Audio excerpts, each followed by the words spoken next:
Hello everyone, welcome to EduFlux. I am Sanmitra Bhomik, and today in this series we are going to give solution of the Telegram quizzes which we are conducting every week. And today the topic of the quiz was network theory quiz, and the problem we are going to deal with is infinite grid resistance. So let me show you an example. What is an infinite grid? So this is a finite grid, if I can say. This is a finite grid of say 9 squares, and say this is a bigger grid. I'm adding one more row and one more column. Now suppose this grid is extending to infinity. I'm adding rows and then I'm adding columns. This is extending to infinity, so that we can say that it is infinite grid. So this grid is extending to infinity in all directions. So exactly this is what we mean by infinite grid. Now why am I drawing the infinite grid like that? Because there is a significance here. See, let's say this is a grid. Now let's say I'm taking a point here. Now as I am moving right side, then I am encountering some resistance. If I inject a current, if a current is moving on the right side like this, it is encountering some resistance. If the current is moving on the top, it is encountering some resistance. If the current is moving like this, then also. So in all four directions, or in all the directions, it will encounter some resistance. Now in case of infinite grid, this distance is very large, say up to infinity, and all the distances are very large. Now what is happening?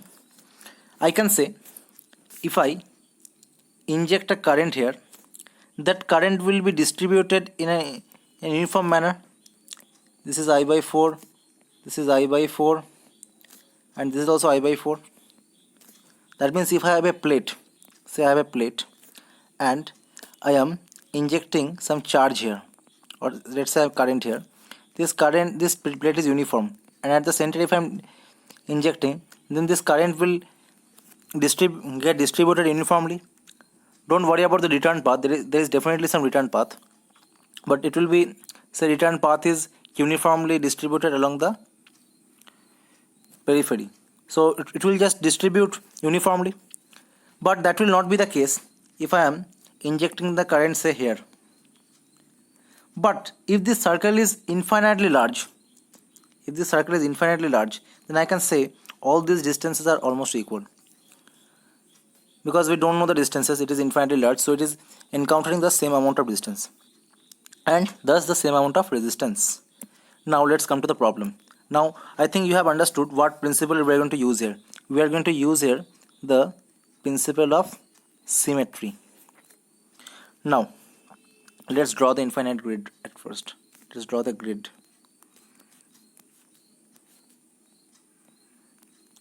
I'm drawing a part of the grid. Now let's say this is the point A.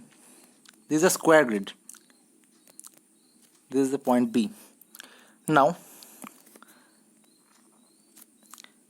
I am connecting a current source. I'm connecting a current source I here. Now tell me one thing. How to find the equivalent resistance from a current source? Suppose there is a current source and I am connecting a resistance here. Let's say the resistance is R. Let's say the current is I. The current is I and the voltage is V. So I can find resistance is equal to V by I. Exactly the same thing we are doing here. Here, this is I current. Now as I am injecting here I current, now what will happen? This I current will enter the node A and we shall inspect the immediate vicinity of node A. We will not bother about what will happen after the current leaves the node A and in the next branches. We will just inspect in the vicinity of node A. After that there will be many addition and subtraction, but just in the vicinity of node A, this will be I by 4, I by 4, I by 4, and I by 4. Why I by 4? Because this current is getting distributed in 4 equal direction. Now what will we do? Now we will disconnect this current source. We'll disconnect this current source and we will add another current source, say here, but the direction will be opposite this time. Current will come out of the B node. Now what will happen?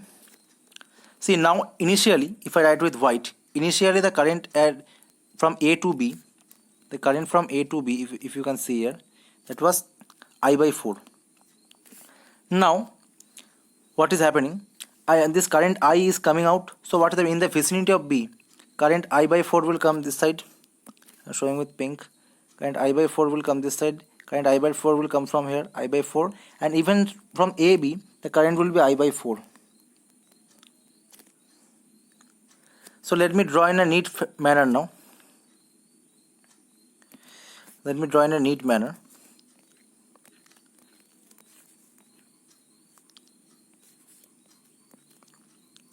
Okay, these are square grids and they are having resistance A. Now I have A and B. Now initially the current was, let me say, initially the current due to the one source, that was I by 4 here. Now the current is I by 4 due to the current source attached at B. Now what will happen when I superimpose them?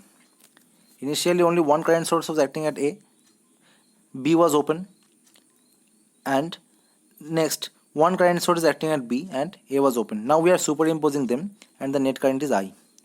So I current is flowing and I current is coming here, flowing here. Now this total current,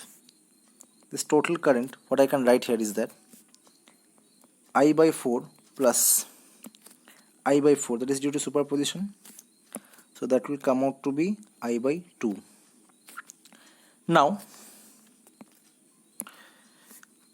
what will be R equivalent? See, I is equal to the current,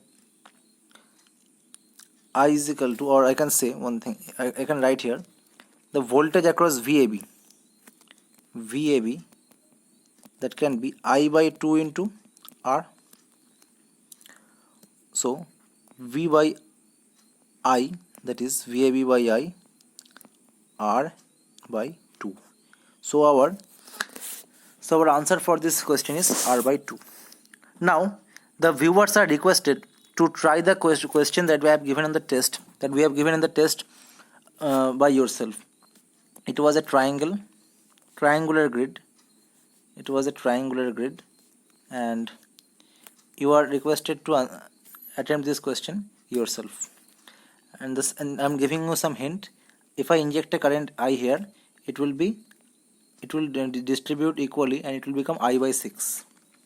And the answer for this question is R by 3. If I calculate the equivalent resistance between two adjacent nodes.